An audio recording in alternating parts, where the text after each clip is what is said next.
Welcome to the Incarcerated US podcast. I'm your host, Julie Cottingham, and today I'm speaking to Shantae and Bryan Adams, who is currently incarcerated in a Maryland prison, convicted of armed carjacking and armed robbery, but he strongly asserts his innocence and adamantly declares he is wrongfully convicted. Hello to you both.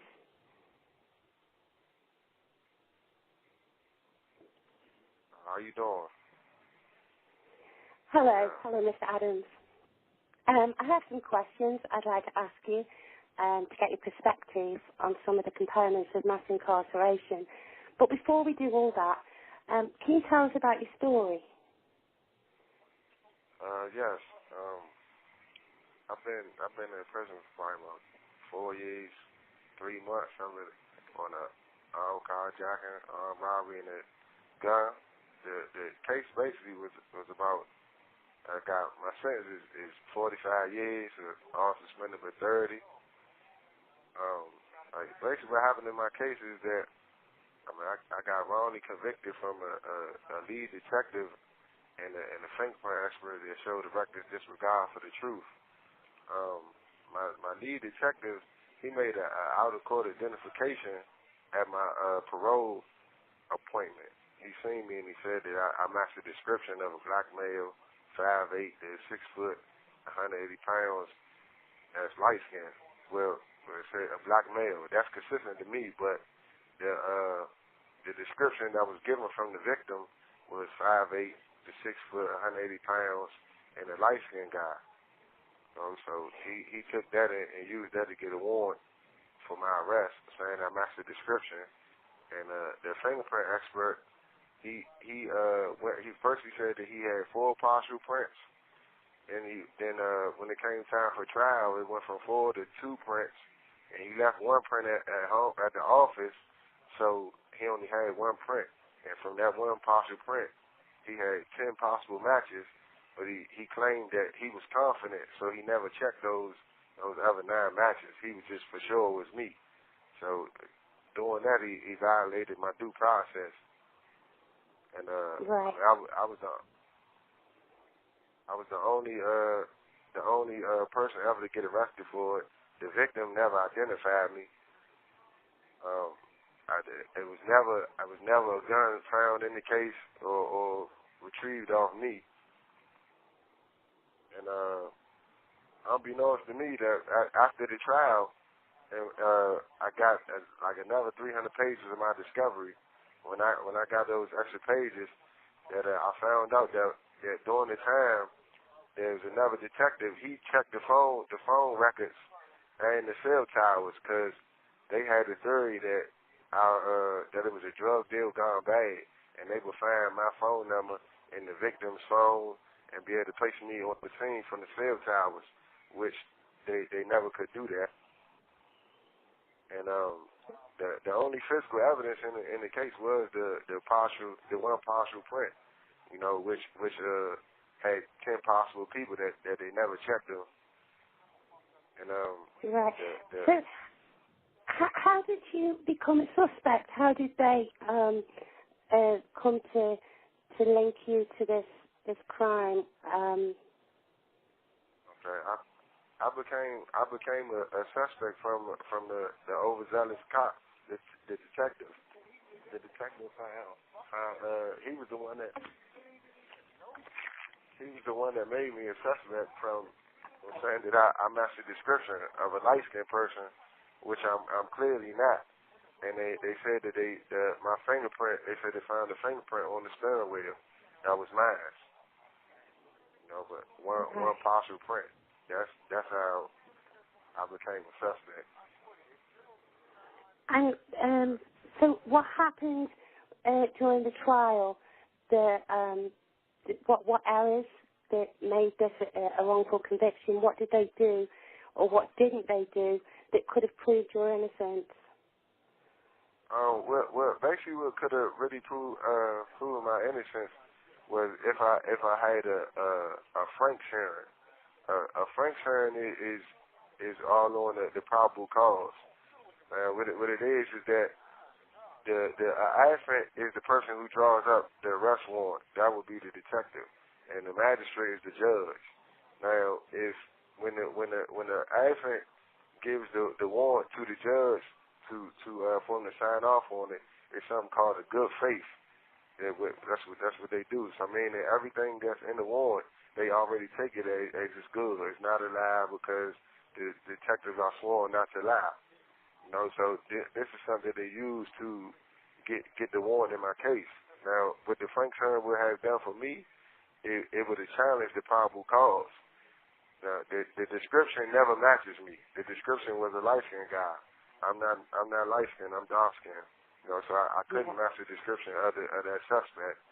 It would have been challenged because it would have unfolded the whole investigation. The detective admitted on the stand at trial that he never showed a photo away to the victim, and he said that he found that it was marijuana found in the car. He never even tested that, so he just showed that he did a botched investigation. And it would have challenged the fingerprints because it would have made them do the due process instead of just locking in on me. Then he would have had to check the whole other 9 prints, to see if anybody else was a suspect, which they never did.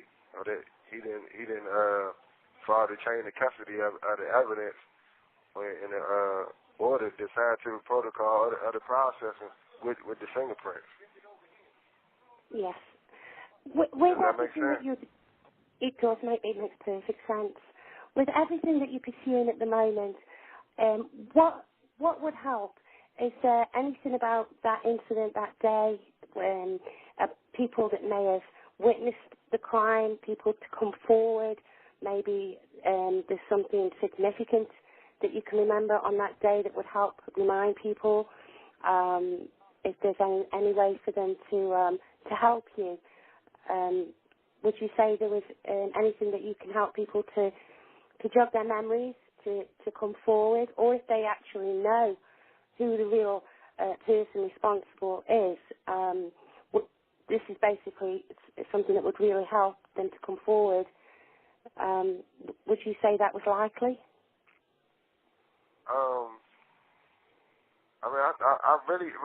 I think the thing that really helped me would be just the courts, and the detectives not being biased. I mean, the person the victim clearly stated, that the guy was light skinned. At trial, he stated that he doesn't know me, he never seen me. He's for sure that I'm not the guy because the guy's light skinned.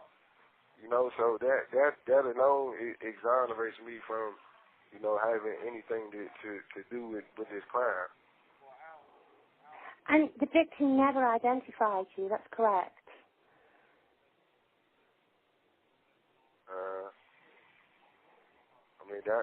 That alone, I would think would be enough to, not arrest me or convict me on a armed carjacking, especially when they charged me as the principal. So they said I was one of the 2 individuals. I don't understand how I could be one of the individuals when I don't match the description, and the guy says I'm not there, and you check phone records and cell towers and can't place me on the scene, but you use a detective that has no first-hand knowledge. There wasn't no camera footage, no witness to point me out. The victim said it wasn't me. The detective can't just say that I matched the description. That don't make no sense. No. I read an article that said that there are approximately 2 million people behind bars, which means that the wrongful conviction rate, if it was 1%, would mean that 20,000 people are punished for crimes they didn't commit. Which brings me to some questions that I've got for you on mass incarceration. What parts of the American judicial system need to be reformed to ensure people aren't wrongfully convicted?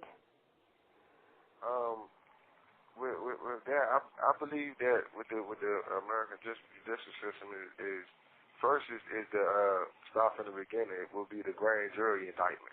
When you get a charge, it's supposed to be so many people, I guess, in the room that it's private when they figure out like if they're going to indict you or they not going to indict you. You know, that I think that needs to be opened up to the public. If jurors are the public people, you know, in the whole judicial system is supposed to be for the public, then it shouldn't be nothing, no private or no secrets during the whole system. You know, with that and how the judges take the detective word as good faith. So I think it needs to be more investigation with that. You know, it shouldn't be able to just say, oh, just because he said it, that we're going to take him for his word.